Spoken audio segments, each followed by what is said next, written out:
नमो मित्रेभ्यः। आज हम लोग पिछली क्लास में हम लोग स्थान पढ़े कि कौन कौन से स्थान से कौन कौन से वर्ण निकलते हैं तो उनकी सवर्ण संज्ञा होती है। और आज हम लोग जो है पढ़ेंगे कि उनके प्रयत्न स्थान कौन कौन से हैं।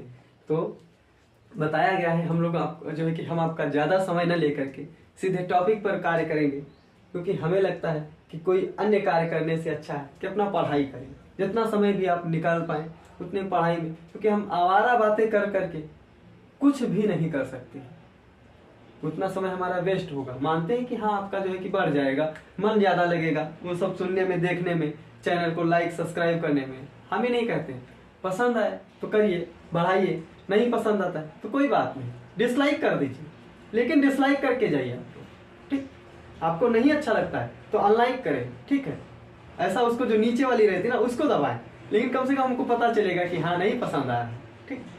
तो नापसंद वालों की संख्या बढ़ रही है, ठीक। तो उसके लिए क्योंकि हम सोचते हैं कि ज़्यादा बातें इधर उधर की ना करके सीधे अपने विषय पर आते हैं। कहाँ पर? विषय पर। क्योंकि हम लोग अब बड़े हो गए हैं तो क्या है कि हम लोगों के पास में समय कम रहता है, पढ़ना बहुत कुछ रहता है। खास करके यूजीसी वालों को, असिस्टेंट प्रोफेसर वालों को, जीडीसी वालों को बहुत कुछ पढ़ना रहता है और समय क्या रहता है? कम रहता है। समय का अभाव बहुत कम रहता है, ठीक है, अभाव बहुत रहता है। तो इसलिए क्या रहता है, तो हम लोग दुनिया भर की बातें न करते हुए सीधे अपने टॉपिक पर आते हैं। तो हमारा कल का सूत्र क्या था?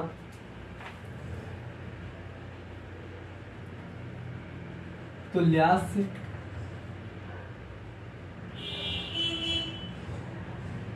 प्रयत्नम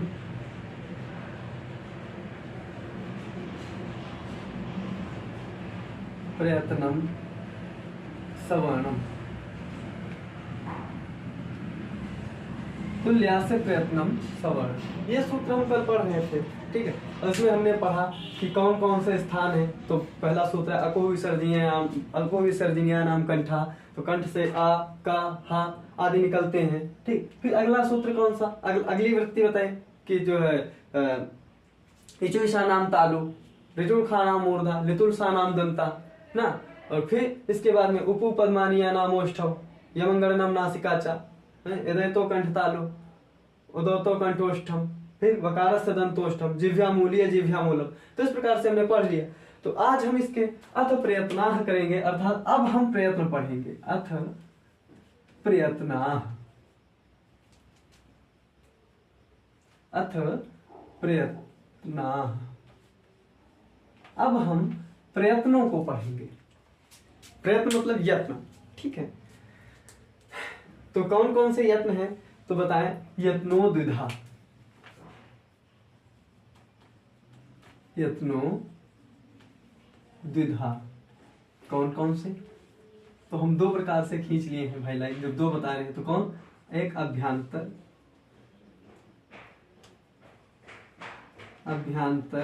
प्रयत्न, और दूसरा कौन सा है? बाह्य प्रयत्न। कौन कौन सा? पहला अभ्यांतर प्रयत्न और दूसरा बाह्य प्रयत्न, ठीक है। तो अभ्यांतर प्रयत्न किसे कहते हैं, बाह्य प्रयत्न किसे कहते हैं? तो अभ्यांतर प्रयत्न उसे कहते हैं जो आंतरिक से, ठीक है, जो अंतर के स्पर्शों को स्पर्श करते हुए, ठीक है, जो निकले, जो है कि हवा जब आंतरिक, ठीक है, आंतरिक जो है कि आंतरिक अंगों को स्पर्श करते हुए निकले तब उसे अभ्यंतर प्रयत्न कहते हैं। और जब हवा बाहर निकल जाने के बाद में जो है कि उसके बाहरी एक प्रयत्न बनाएगा, एक बाहरी प्रयत्न बनाया, ढांचा बनाएगा, ठीक है, उसको जो है कि बाह्य प्रयत्न कहते हैं। अभी हम आपको जो है कि बाह्य प्रयत्न क्या है और अभ्यंतर प्रयत्न क्या है तो इस प्रकार से समझाएंगे, बात करेंगे इस पर। कौन कौन से बताएं? यत्नो द्विधा, यत्न दो प्रकार के होते हैं। कौन कौन से? अभ्यंतरश्च बाह्यश्च, अभ्यंतर और बाह्य, ठीक है। तो बात करते हैं पहले अभ्यंतर प्रयत्न की। कौन से प्रयत्न की? अभ्यंतर प्रयत्न की, आंतरिक प्रयत्न की ना। तो आंतरिक प्रयत्न कितने प्रकार के होते हैं? यहाँ पर प्रश्न बनता है, यत्न कितने प्रकार के? तो दो प्रकार के। पहला प्रश्न, यत्न कितने प्रकार के? दो प्रकार के, ठीक है। कौन कौन से? अभ्यंतरश्च बाह्यश्च, अभ्यंतर प्रयत्न और बाह्य प्रयत्न। और दूसरा आपका प्रश्न बनेगा कि अभ्यंतर प्रयत्न के कितने भेद होते हैं, तो आप बताएंगे अभ्यंतर प्रयत्न के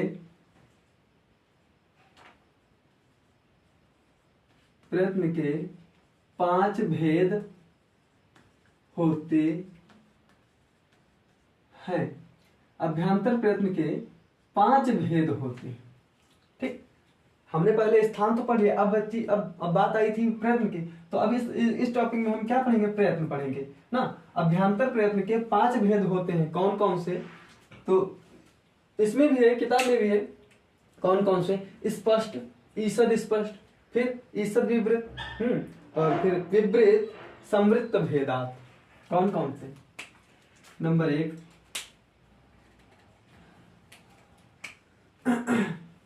तो बताएंगे स्पष्ट, नंबर 2 ईषद स्पष्ट, फिर नंबर 3 ईषद विपरीत ना, फिर विपरीत। ये 4 नंबर का भेद है, और 5वां बताएंगे संवृत्त। ठीक, तो मित्रों अब देखिए, अभ्यंतर प्रयत्न के 5 भेद होते हैं, कौन कौन से, स्पष्ट, ईषद स्पष्ट, ईषद विपरीत, विपरीत और संवृत्त। स्पष्ट, ईषद स्पष्ट, ईषद विपरीत, विपरीत और संवृत्त। ठीक, तो इस प्रकार से अब हम देखेंगे इनके भी मतलब इनमें कौन कौन से, इस स्पष्ट में क्या रहता है, ईषद स्पष्ट में क्या रहता है, ईषद विपरीत में क्या रहता है, विपरीत में क्या रहता है और संवृत्त में क्या रहता है। इनमें जो है कि कौन कौन से अक्षर आते हैं, आखिर इनका क्या यहाँ पर प्रयोजन है, क्या प्रयोजन है, किस लिए इनको अभ्यंतर बताया गया है। ठीक है, तो बताए हैं कि तत्र स्पष्टम प्रयत्नम स्पर्शानाम, तत्र स्पष्टम प्रयत्नम, तत्र उसमें स्पष्ट प्रयत्न, कौन सा स्पष्ट प्रयत्न, कौन सा है, स्पर्शानाम। ठीक है, स्पष्ट प्रयत्न कौन सा है, बताए हैं स्पष्ट प्रयत्न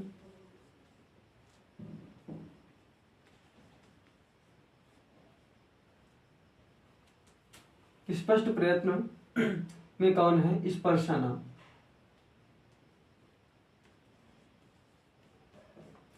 स्पर्शानाम ईषद जो है, स्पष्ट प्रयत्न के अंतर्गत कौन आते हैं, स्पर्श। स्पर्श वर्ण कितने होते हैं, तो स्पर्श वर्ण होते हैं 25। ठीक है, स्पष्ट वर्ण के अंतर्गत, स्पष्ट प्रयत्न के अंतर्गत स्पर्शों की संख्या कितनी होती है, 25। कहां से लेकर के कहां तक, तो क से लेकर के मा तक।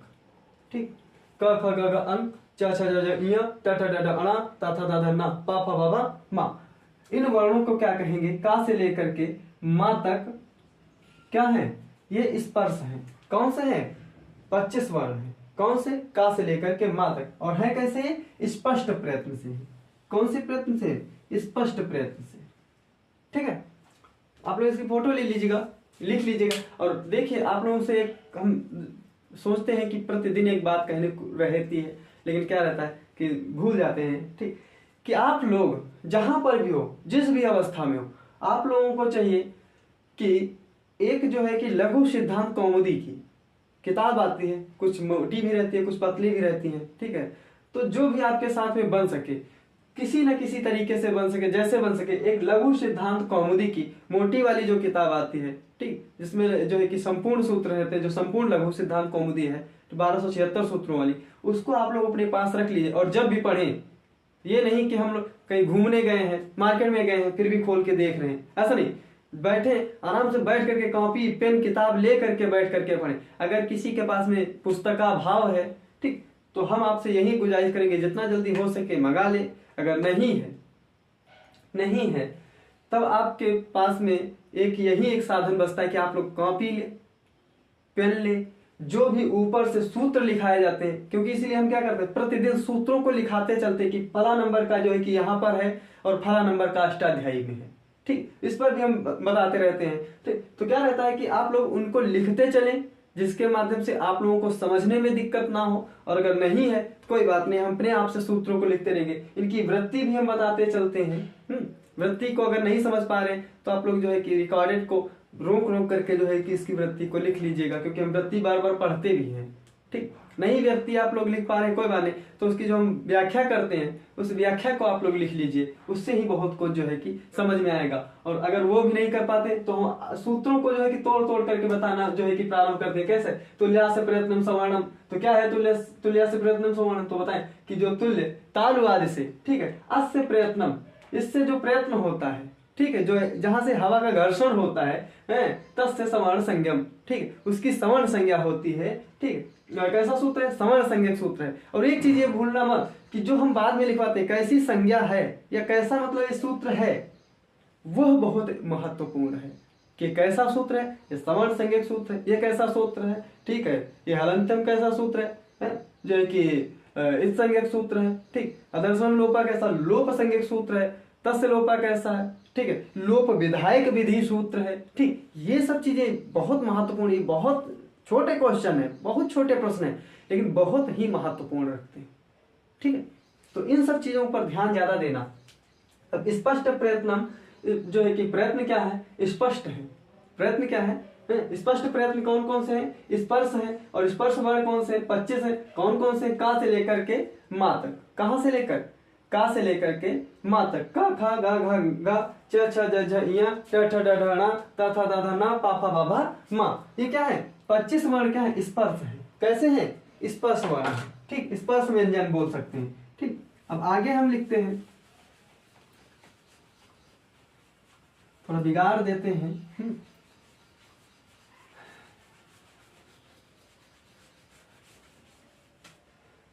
फिर ईषद स्पष्टम अंतस्थानाम, ईषद स्पष्टम अंतस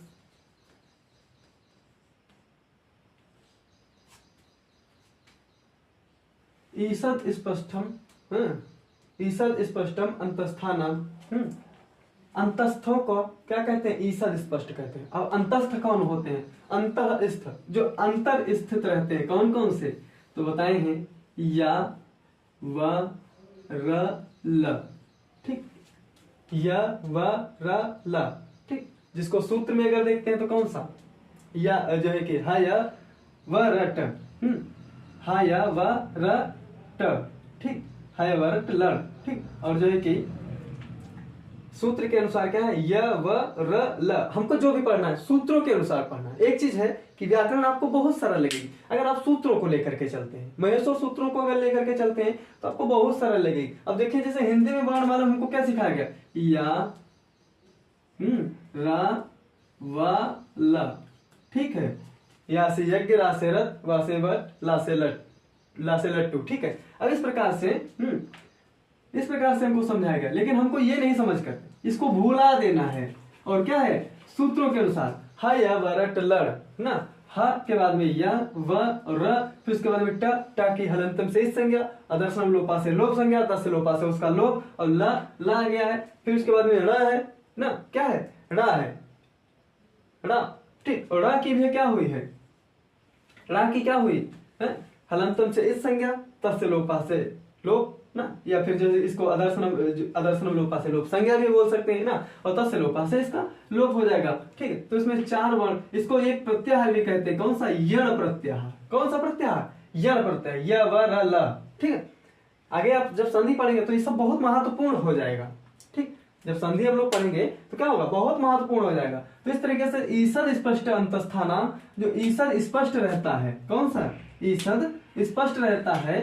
ठीक है, उस ईषद स्पष्ट को हम क्या कहते हैं? अंतस्थ कहते हैं। और अंतस्थ में कौन कौन से वर्ण आते हैं? तो या व र ल, इन्हें यण प्रत्याहार भी कहते हैं। कौन सा प्रत्याहार कहते हैं? यण प्रत्याहार कहते हैं। तो हमें लगता है समझ में आ गया होगा। इन्हें अंतस्थ कहते हैं। अंतस्थ वर्णों की संख्या कितनी है? तो 4 है। कौन कौन से? या व र ल। और अंतस्थ को क्या कहते हैं? जो है कि आंतरिक प्रयत्न में ठीक है, या अभ्यंतर प्रयत्न में। तो जो है अभ्यंतर प्रयत्न में अंतस्थों को ईसद स्पष्ट कहते हैं। क्या कहते हैं? ईसद स्पष्ट कहते हैं। कहाँ? जो है अभ्यंतर प्रयत्न में। किसको कहते हैं? जो है य प्रत्याहार को, या फिर अंतस्थों को, या फिर या रा ला वा को। ठीक, फिर अगला ईसद विवृत। ईसद विवृत को हम क्या कहते हैं? ऊष्माणाम।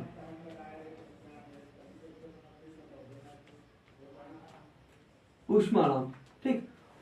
ऊष्म वर्णों को हम लोग क्या कहते हैं? ईसद विवृत कहते हैं। क्या कहते हैं? ईसद विवृत। जो मतलब, और ईसद विवृत, अच्छा एक चीज आप लोग समझ पा रहे हैं ना कि ईसद विवृत और इस जो है कि स्पष्ट, ईसद स्पष्ट, विवृत, संवृत, आखिर क्या है? ठीक, तो देखिए एक प्रश्न उठता है कि है क्या? जब मुख का आकार, ये हमारे जो ओष्ठ है, मुख का आकार है, क्या होता है? स्पष्ट ना। स्पष्ट मतलब बिल्कुल चपल, बिल्कुल बिल्कुल पतला हो, इस प्रकार से। ठीक है, मतलब ओंठें हमारी इस प्रकार से हो। ठीक, तो क्या होता है? क ख ग घ अंगा, मतलब बराबर सब निकलता चला जाएगा ना। और फिर उसके बाद में सॉरी स्पष्ट में, और फिर ईसद स्पष्ट क्या होता है कि थोड़ा ओंठें ऐसी खुली रहती है ना। और फिर ईसद विवृत तो थोड़ा ऐसे खुली रहती है। और विवृत में तो पूरा मुंह खुल जाएगा ना, समझ रहे? और समृत में फिर ऐसे हो जाएगा। तो इस प्रकार से जब मुख खुलने की जो बात होती है, ईसद विवृत मतलब थोड़ा खुलना, थोड़ा विवर होना। विवर मतलब खो, गड्ढा ना, खो या गड्ढा, विवर माने होता है। ठीक, और विवर और विवृत का मतलब होता है जो मुख थोड़ा खुलता है। जब मुख थोड़ा खुलता है तो क्या होगा? ईसद विवृत। और जब थोड़ा बंद होगा तो क्या होगा? ईसद समृत। और जब पूरा बंद होगा तो क्या होगा? समृत। और जब पूरा जो है विवृत होगा तो क्या होगा? पूरा बिल्कुल गोल गोल चंद्रमा जैसा रहता है, वैसे पूरा मुंह खुल जाएगा। ठीक, तो क्या है? ईसद विवृत ऊष्माणाम। ऊष्मों को हम क्या कहते हैं? ऊष्म संज्ञक वर्णों को क्या कहते हैं? ईसद विवृत। और ऊष्म कौन कौन से होते हैं तो बताए हैं, कौन कौन से? तो ईसद जो है कि क्या है? सल वर्ण है। कौन कौन से? सल, स, फिर श, फिर स और ह। सक्सर, हल, ये 2 सूत्रों से बना है। कितने? 2 सूत्र इसमें है। कौन कौन से 2 सूत्र हैं तो बताए हैं? श, सर और हल। सक्सर, हल, 2 प्रकार के सूत्र हैं। और दोनों को मिलाकर दी, क्या किया? आदि का ले लिया और क्या किया? और अंत का ले लिया। ठीक है, तो सल प्रत्याहार बन गया। कौन सा प्रत्याहार? शल प्रत्याहार। सल प्रत्याहार बन गया ना। और सल प्रत्याहार के अंतर्गत कौन कौन से वर्ण आते हैं? हा, सॉरी श, श, हा, श और हा। श, श, सा, हा। इस प्रकार से 4 वर्ण आते हैं। इनको हम क्या कहते हैं? इनकी संज्ञा ऊष्म संज्ञा होती है। कैसी संज्ञा होती है? ऊष्म। और इसमें क्या रहता है? जो मुख जब खुलता है, जो उनका मुख का विवर खुलता है तो क्या रहता है? थोड़ा खुलता है। ठीक है, फिर विवृत्तम स्वराणाम। विवृत्तम स्वराणाम,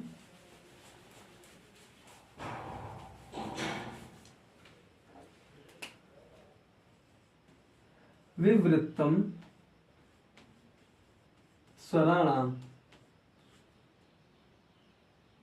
ठीक, विवृत्तम स्वराणाम। ठीक, अब स्वरों को क्या कहते हैं? विवृत कहते हैं। स्वर कौन कौन से? अच प्रत्याहार। कौन सा? अच प्रत्याहार। अ, ई, उ, री और ए, ओ, और फिर ऐ और औ। ये क्या है? अच प्रत्याहार है। कैसा प्रत्याहार? अच प्रत्याहार है। ठीक है, इसके ये किसके अंतर्गत आते हैं? ठीक है, तो भाई अच प्रत्याहार इसमें कितने सूत्र हैं तो बताना है? 4 सूत्र। कितने सूत्र हैं तो 4 सूत्र बताना है ना। कौन कौन से? अयूढ़, ऋलेख एवं अयोज। ठीक, तो इन चारों सूत्रों को हम कौन सा कहेंगे? इनको हम स्वर कहेंगे। अच को क्या कहेंगे? स्वर कहेंगे। और स्वर कैसे हैं तो विवृत है। इनको बोलने में क्या रहता है? पूरा मुंह खुलता है। आ, ई, ठीक है, उ, ना, ए री, तो क्या रहता है, इनमें पूरा मुंह खुलता है। इस प्रकार से हम देखते हैं तो इनकी जो है कि संज्ञा क्या रहती है, तो विपरीत संज्ञा यहाँ पर बताई गई है प्रयत्न के माध्यम से। कौन सी संज्ञा, विपरीत संज्ञा हो गई है। फिर इसके बाद में बताए हैं ह्रस्वस्य वर्णस्य प्रयोगे संवृत्तम, ह्रस्वस्य वर्णस्य प्रयोगे संवृत्तम प्रक्रिया दशायाम तो विवृतम एवं। हाँ, अब अगला जो है कि प्रयत्न बचता है, कौन सा प्रयत्न बचता है, तो अगला प्रयत्न बचता है तो वो रहता है संवृत। ठीक है, संवृत बराबर, ठीक, सम मतलब बराबर, वृत्त मतलब खुला हुआ। ठीक, तो संवृत बराबर खुला हुआ ना, तो कैसा है, संवृत प्रयत्न। ठीक है, या संवार भी बोलते हैं इसको। ठीक, संवार, सोमवार नहीं बोलते हैं, संवार बोलते हैं। ठीक है, संवार ना, या संवृत। ठीक, संवृत प्रयत्न। और संवृत प्रयत्न में क्या रहता है, कौन सा अक्षर आता है, आ। अब बोलेंगे कि सर ये तो पहले ही आ गया था विवृत में ही। ठीक है, कहाँ आया था, विवृत में ही ये आ आया था। कहाँ आया था, विवृत में भी है। अब ये संवृत में कैसे आ गया, ठीक, तो विवृत में आया था, संवृत में कैसे आ गया, अब प्रश्न उठता है ना, तो क्यों आता है, कैसे आता, तो बताए हैं, क्या बताए हैं कि ह्रस्वस्य ह्रा आवरणस्य प्रयोगे संवृत्तम। ठीक, प्रयोगे, प्रयोगे का अर्थात उच्चारण दशायाम प्रयोगे ना, जब हम आ को, जब हम क्या करेंगे, आ का उच्चारण करेंगे, क्या करेंगे, उच्चारण करेंगे अर्थात बोलेंगे ना, उस प्रयोग दशा में क्या रहेगा, ये आ कैसा रहेगा, संवृत्त रहेगा। जब हम बोलेंगे, इसको प्रयोग करेंगे, अपने माध्यम से इसको बोलेंगे, अपने मुंह से बोलेंगे, तो उस अवस्था में ये आ कैसा रहेगा, संवृत्त अवस्था में रहेगा। लेकिन जब यही आ का हम प्रयोग करेंगे, क्या करेंगे, प्रयोग ना, प्रयोग क्या लिखा है, प्रक्रिया दशायाम तो विवृतम एव, अर्थात जब इस वर्ण का, आ का क्या करेंगे, प्रयोग करेंगे या प्रक्रिया दशा करेंगे। कौन सी दशा, प्रक्रिया दशा।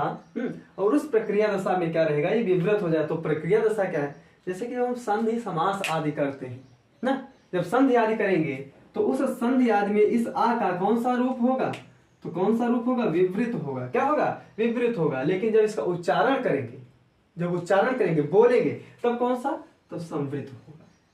ठीक है, तो इतना समझ में आ गया है।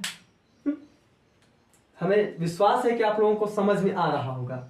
अगर नहीं आ रहा है तो आप लोग कमेंट करके बताएं भाई कि हमें समझ में नहीं आता है ना, आप हमारी और अच्छी तरीके से समझाएं। तो हम कोशिश करेंगे जहां तक हम समझा सकते हैं वहां तक समझाने की कोशिश करेंगे।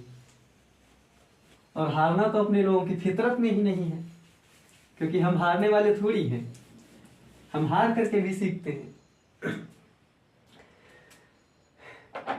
कहते हैं कि हम कभी हारते नहीं, या तो जीतते हैं या तो फिर सीखते हैं। तो हम सीख रहे हैं, हम जीत नहीं रहे हैं ना। क्या हम कर रहे हैं, प्रतिदिन पढ़ पढ़ करके क्या कर रहे हैं, सीख रहे हैं ना। तो हारने वाले कहाँ हैं, और हार भी अच्छी होती है ना। हार किसी, कौन नहीं चाहता कि हमको हार ना मिले, कौन नहीं चाहता कि हमें हार ना मिले, हर व्यक्ति चाहता है कि हमको हार मिले ना। लेकिन वैसा वाला नहीं, गले में डालने वाला हार ना, कि गले में हार पड़े ना। तो गले में हार कैसे पड़ेगा, हमें कठोर परिश्रम करना पड़ेगा, कठोर तपस्या करनी पड़ेगी, कठोर मेहनत करनी पड़ेगी। जंगल में तपस्या नहीं, किताबों पर तपस्या। ठीक, किताबों पर मेहनत करनी पड़ेगी, उन्हें पढ़ना पड़ेगा, उन्हें समझना पड़ेगा, तब जाकर के हार मिलेगा। ठीक है, हार मिलेगा, लेकिन हार मिले नहीं। ठीक, हार मिलेगी नहीं, हार मिलेगा। ठीक है, तो इतना समझते रहना। अब हम लोग अभ्यंतर प्रयत्नों को तो देख लिए। अभ्यंतर के प्रयत्न कितने बताए हैं, 5। कितने प्रयत्न अभ्यंतर, 5। अब देखते हैं कि बाह्य प्रयत्न कौन से, बाह्य प्रयत्न। बाह्य प्रयत्न कितने होते हैं, 11 या 11। कितने होते हैं, 11 प्रयत्न। ठीक, 11 प्रयत्न कहाँ के होते हैं, बाह्य प्रयत्न रहते हैं। तो कौन कौन से रहते हैं, बाह्य प्रयत्नस्तु एकादश, कौन कौन से? विवार,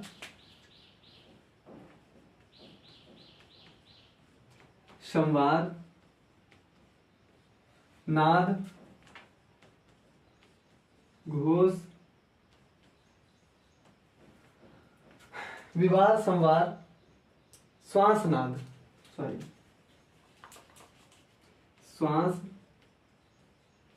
नाद, फिर घोष, अघोष। और एक चीज ध्यान रखना कि घोष को कुछ व्यक्ति सघोष भी बोलते हैं, वही चीज है, घोष के सहित या फिर सीधे घोष ना, घोष। फिर अल्प प्राण, महाप्राण,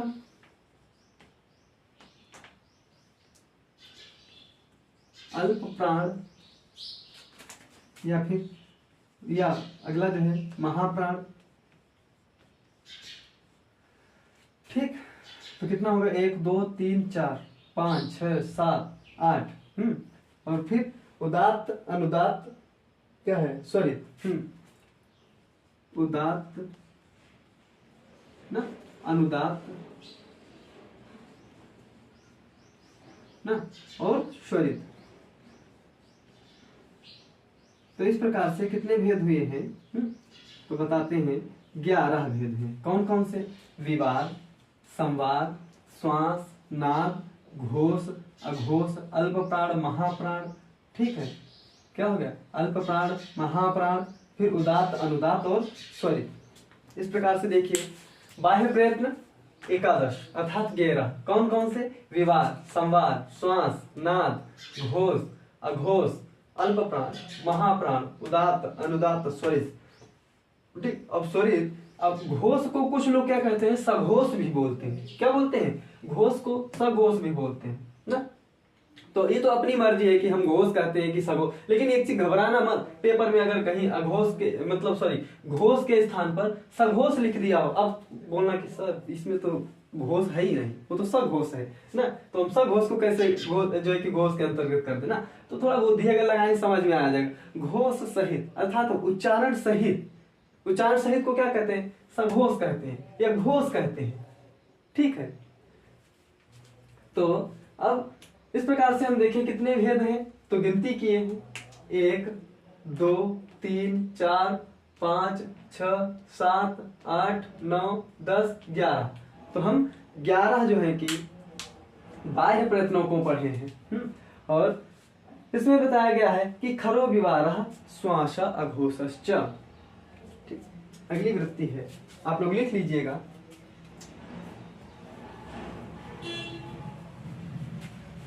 खरो विवारः श्वास अघोषश्च।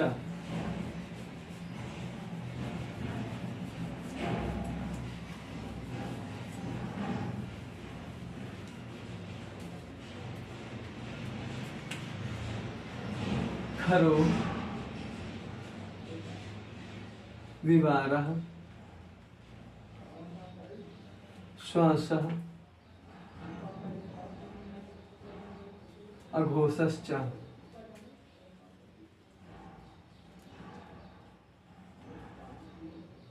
खरो विवारः श्वास अघोषश्च। ठीक, खरो विवारः श्वास अघोषश्च। तो खर मतलब क्या है? खर का मतलब सियार नहीं। ठीक है, अब बताते हैं आपको खर का मतलब क्या होता है। खर प्रत्याहार। ठीक, खर प्रत्याहार, खा से लेकर के और रा तक, र का सक्षर तक ना। तो कौन कौन से उसमें वर्ण आएंगे? दोनों लाइन के, जो है कि पहले लाइन के का खा गा घा मतलब का खा, फिर चा छा। ठीक, समझ रहे हैं? फिर ता था, फिर टा ठा, फिर ता था हो गया, फिर इसके बाद पा फा, फिर क्या होगा? जो है कि लास्ट में सा शा शा, तीनों सा। ये कितने हो गए? जो है कि 5 दूनी 10, 10 और 3 13, 13 वर्ण ना। खफय छठतर जो है कि खप छठत चढ़तो कपय सक्सर ना। तो कितने? 13 वर्ण क्या रहेंगे? विवार, श्वास और अघोष रहेंगे। विवार, श्वास और अघोष रहेंगे। तो खर का मतलब अब थोड़ा हम दूसरे तरीके से थोड़ा समझने वाली बात, ठीक है, मतलब ट्रिक जिसको लोग बोलते हैं ना कि खरो, खर मतलब हम समझ लिए सियार, ठीक है, सियार का भी खर ही नाम होता है, गधे का भी नाम खर होता है, ठीक है, या हम खर यहाँ पर सियार ही समझते हैं ना। तो विवारा मुंह खोल करके, ठीक, विवारा मतलब कोह में है, श्वासा श्वास के द्वारा है, अघोष, ठीक, दिन में चुप रहता है ना, या मतलब खर, खर क्या करता है, सियार क्या करता है, विवार गड्ढे में चला जाता है, कहाँ, दिन के समय में, श्वास बंद कर लेता है, अघोष चिल्लाता भी नहीं है, ठीक है। ऐसे याद कर लीजिए कि जो सियार रहता है दिन के अंतर्गत, दिन के अंदर सियार नहीं मिलेगा, ठीक है, शाम को चिल्लाएगा ना, तो दिन में क्या रहेगा, दिन में सियार कहाँ कहाँ रहता है, विवार में, गड्ढों में चले जाते हैं, ठीक, अर्थात छिप जाते हैं ना, श्वास भी नहीं लेते हैं, और अघोष चिल्लाते भी नहीं है, अर्थात चुप हो जाते हैं, बिल्कुल क्या हो जाते हैं, चुप हो जाते हैं ना। तो इस प्रकार से हम समझेंगे। इस सूत्र को बहुत बार परीक्षाओं में पूछा गया है कि खर में है क्या क्या होता है, विवार श्वास घोष ना, जैसे संवार श्वास घोष, या संवार जो है कि संवार नाद घोष है ना, या फिर विवार श्वास घोष, ठीक। तो इस प्रकार से कई प्रकार से प्रश्न पूछ सकते हैं ना। तो इस प्रकार से, या विवार श्वास घोष है क्या है, खर है, सल है, अच है, हल है, तो बताएंगे क्या है, खर है, ठीक। तो इस प्रकार से प्रश्न, तो वर्ण कितने हैं खर में, तो 13 वर्ण, कौन कौन से, का था, फिर चा छा, टा था, फिर ता था, पा फा, और सा सा सा, अर्थात तीनों सा, तालव्य सा, मूर्धन्य सा, दंती सा, ठीक है। तो इस प्रकार से देखें तो, और आगे जो है हस संवारा नादा घोषा, अगला जो सूत्र है इसको हम बिगाड़ रहे हैं, हस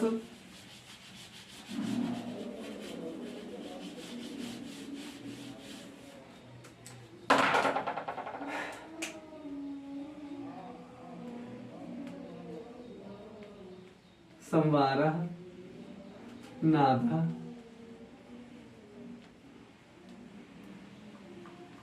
घोषा, ठीक, हस संवारा नादा घोषा। तो कौन कौन से वर्ण आते हैं हस के अंतर्गत ना, तो हस के अंतर्गत आते हैं 15, 1, 16। वो कैसे, अब हैवरट से जुड़िए, हैवरट, लड़, यमंगड़नम, झबय गढ़दस, जब गढ़दस, जब गढ़द ना, समझ रहे, और श कहाँ निकलता है, श, ठीक, अंत में, जब गढ़दस ना, तो क्या रहते हैं, यमंगड़नम 5, ठीक। अब हैवरट लड़ 5, कितने हो गए, 5 ही होते ना, हाँ 5 ही होते हैं, हाँ। और जो है कि फिर उसके बाद में घ ढ ध 3 होते हैं, फिर जब गढ़ 5 होते हैं। हमको ज्यादा तो नहीं बोल गए या कम बोल गए, चलिए फिर से हम देखते हैं ना, देखते हैं, हा या व रा, इसी में गड़बड़ होता है, हा या व रा, ठीक है, कितने हो गए हैं, 4 हो गए हैं, और लड़ का 1, 5, 5 वर्ण ये हो गए, फिर लड़ के बाद में यमंगड़नम 5 ये हो गए, 5 5 10, ठीक, फिर यमंगड़नम, फिर झ भ य 3 वर्ण, फिर ज ब ग ड द 5 ये हो गए, नहीं घड़ 10, जब गढ़ 10, झभय घड़ 10, जब गढ़ 10 ना। तो कुल मिलाकर के अब ऐसे देखते हैं, का की लाइन के देखो, अंतिम के 5 ना, अंतिम के 5, फिर घा वाली लाइन के 5, फिर गा वाली लाइन के 5, अब बचे कितने, ह या व र ट, ठीक है, ह या व र और फिर ल, तो कुल 5 बराबर 20। क्या रहते हैं, हस के अंतर्गत 20 वर्ण रहते हैं, कितने वर्ण रहते हैं, 20 वर्ण रहते हैं, कौन कौन से, ह या व र, ल, फिर घड़धा, फिर जब गड़दा यमंगड़ना, ठीक। तो इस प्रकार से 20 वर्ण रहते हैं कहाँ? हस प्रत्याहार में। कहाँ? हस प्रत्याहार में 20 वर्ण रहते हैं ना। तो संवार,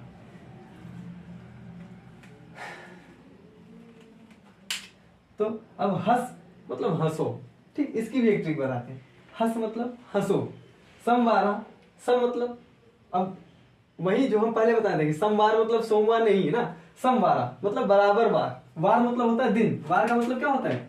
दिन ना। समवारा बराबर दिनों में हंसो, मतलब पर दिन हंसो, ठीक है। कैसे? नादा, चिल्लाओ, ठीक है, घोषा, और ऐसा चिल्लाओ कि घोष उत्पन्न हो ना। तो क्या है यहाँ पर? खुशी हो रही है। एक तरफ जैसे कि देखे कि हस संवार, जो है कि खरो विवारा श्वासा घोषा, खर बेचारा क्या करता है? दिन में कहाँ चला जाता है? अपनी गुफाओं में, विवार में घुस जाता है, खोह में घुस जाता है ना। और क्या करता है? जो है कि श्वास भी नहीं लेता है, अघोषा, बिल्कुल अघोष हो जाता है, कोई भी शोर नहीं करता है। कहा? दिन के अंतर्गत। और हस संवारा, मनुष्य क्या करते हैं तब? उसी दिन में क्या करते हैं? संवारा, पर बार को अर्थात हर दिन पर क्या करते हैं? नाद करते हैं ना, अर्थात मतलब बोलते हैं, एक दूसरे से बात करते हैं और हंसते भी हैं, और क्या करते हैं? घोष भी करते हैं, अर्थात बहुत तेज तेज भी बोलते हैं, हंसते खूब है, खूब अर्थात प्रसन्न चित्त रहते हैं। एक में जहां पर जिसको दुख रहता है ना, सियार को दुख रहता है, और यहाँ पर मनुष्यों को क्या हो रहा है? सुख उत्पन्न हो रहा है। तो इस प्रकार से जो है कि देखें कि जो है कि हम बाह्य प्रयत्न के दोनों भेदों को देखें। फिर उसके बाद में वर्गा नाम प्रथम तृतीय पंचमा यणश्च अल्प प्राण। तो वर्गा नाम,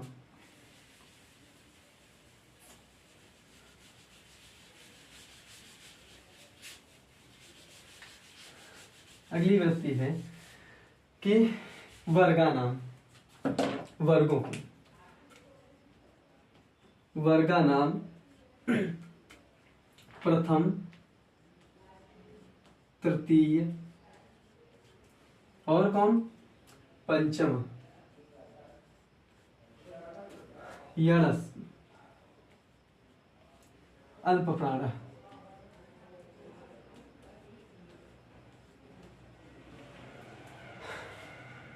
तो वर्णानाम या वर्गाणाम प्रथम तृतीय पंचमा यणश्च अल्प प्राण। प्रत्येक वर्ग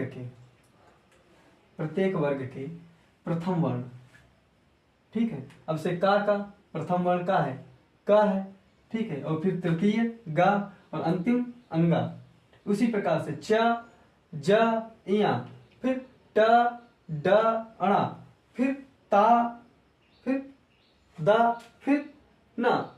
उधर पा में पा आएगा, फिर बा आएगा ना, हाँ बा आएगा, फिर उसके बाद में माँ आएगा। और यर में कौन कौन से रहेंगे? या, रा, ला, ठीक, यही 4 रहेंगे। या, रा, ला, वा, हाँ सॉरी वा ना, या, वा, रा, ला। इस प्रकार से यण प्रत्याहार और का खा सॉरी का जो है पहले लाइन के पहले ऊपर से देखते हैं ना, का, चा, और ट, ता, प। और इधर देखते हैं तो क्या रहेगा? गा, जा, फिर ड, और था दा, दा, और इधर क्या रहेगा? बा, और इधर अंगा, फिर या, अड़ा, फिर ना, और मा। ये 5। और कौन से? या, वा, रा, ला, ठीक, ये 4 क्या रहेंगे? ये 15 4 19 19 वर्ण क्या रहेंगे? अल्प प्राण, ठीक। 19 वर्ण क्या रहेंगे? अल्प प्राण। कौन कौन से?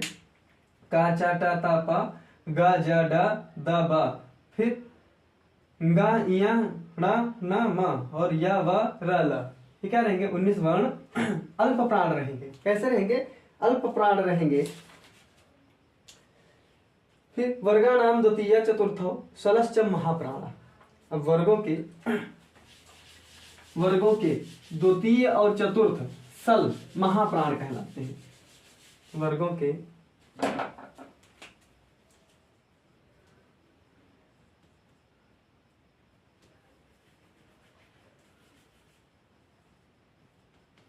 वर्गाणाम द्वितीय चतुर्थ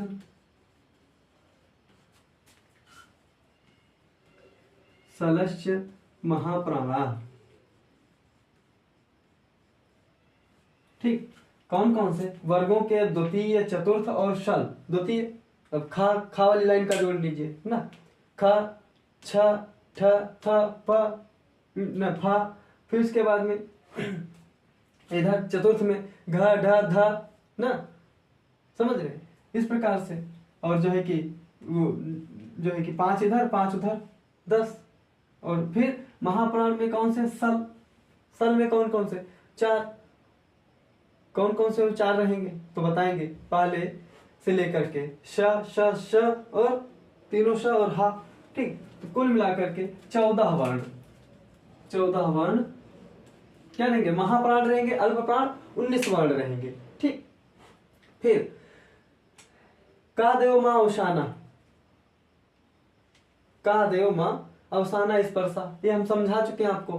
का से लेकर के मां तक जो है कि ये अवसान जो है कि अवसान ये क्या रहते हैं? सर्व जो है कि स्पर्श रहते हैं ना। यणो अंतस्था, यण को हम लोग अंतस्थ कहते हैं। अभी पहले जो है बता चुके हैं। सलश ऊष्माणा, ऊष्माण को सल कहते हैं, पहले हम बता चुके हैं।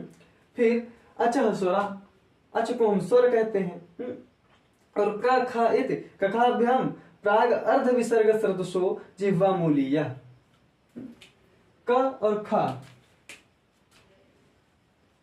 क और ख ये प्राग अर्ध विसर्ग है। क्या है? प्राग और अर्ध विसर्ग बाद में नहीं है। ह का ख का ना, मतलब प्राग अर्ध विसर्ग। ये प्राग अर्ध विसर्ग मतलब पहले ही। प्राग अर्ध विसर्ग, आधा विसर्ग पहले लग करके क्या है? ये जिह्वा मूल है, जिह्वा मूल है। और इधर प और इधर फ, ये भी प्राग अर्ध विसर्ग। प्राग अर्ध विसर्ग क्या है? उपदमानीय है, उपदमानीय। ठीक, पहले आधा विसर्ग लग करके ये क्या है? उपदमानीय है। अंग अह इति अचः। अब होता है कि अंग अह इति, जो 2 वर्ण बचते हैं हम लोगों के, कौन कौन से? अंग और अह।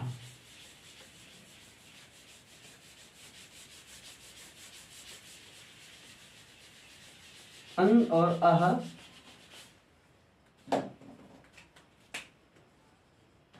अंग अह इति अचः। ये जो दोनों हैं क्या है? अच है। क्या है? परावर अनुस्वार विसर्गो।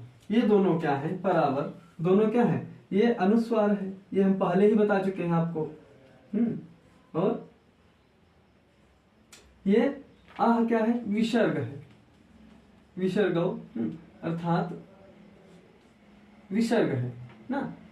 जो है 2 वचन में था अनुस्वार विसर्गो, तो इसलिए 2 वचन में विसर्गो था। अभी क्या है? अनुस्वार है और ये विसर्ग है। अंग क्या है? अनुस्वार, और ये आह क्या है? विसर्ग है। तो इस प्रकार से देखते हैं कि यह जो है कि तुल्यास्य प्रयत्नम सवर्णम, जो कि 10वें नंबर का सूत्र था। ठीक, जो कि 2 भागों में है। ठीक, आज हम लोगों ने समझ लिया है।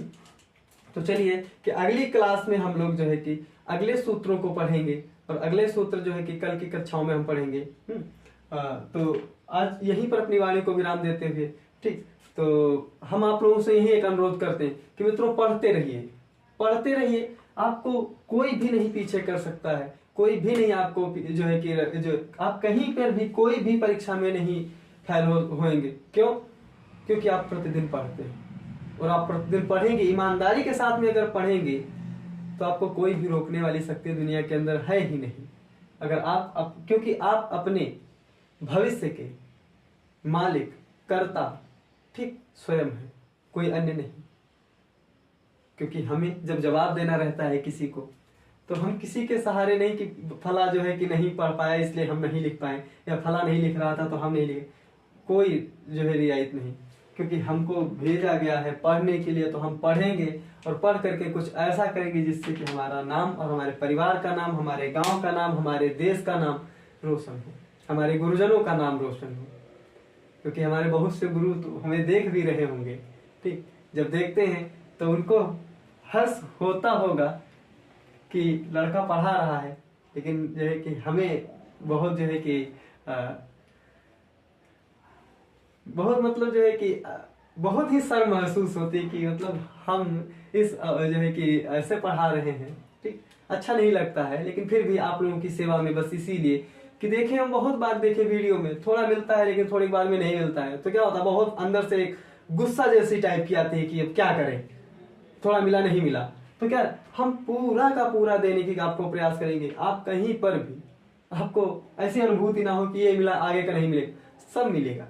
जो भी हम यहाँ पर रहेगा, हम जो भी पढ़ाएंगे सब कुछ। और हमें लगता है कि कुछ दिन के अंतर्गत, बहुत जल्दी से जल्दी 10 या 15 दिन के अंतर्गत हम क्या करेंगे, आप लोगों को साहित्य का भी, ठीक, एक हमारा पेपर है 22 तारीख को, वो हो जाने के बाद में हम 22 तारीख के बाद में क्या करेंगे, बहुत जल्दी साहित्य में भी आपको जो है कि पकड़ाएंगे। व्याकरण पढ़ते रहेंगे, साथ साथ में साहित्य की भी क्लासें आप तक आएंगी, जिससे कि आप लोग और अच्छा कर सकें और अच्छे से तैयारी कर सकें। तो जो है कि नवामित्र भ्यो अपनी वाणी को यहीं पर विराम देते हुए कमला संस्कृत समागम के माध्यम से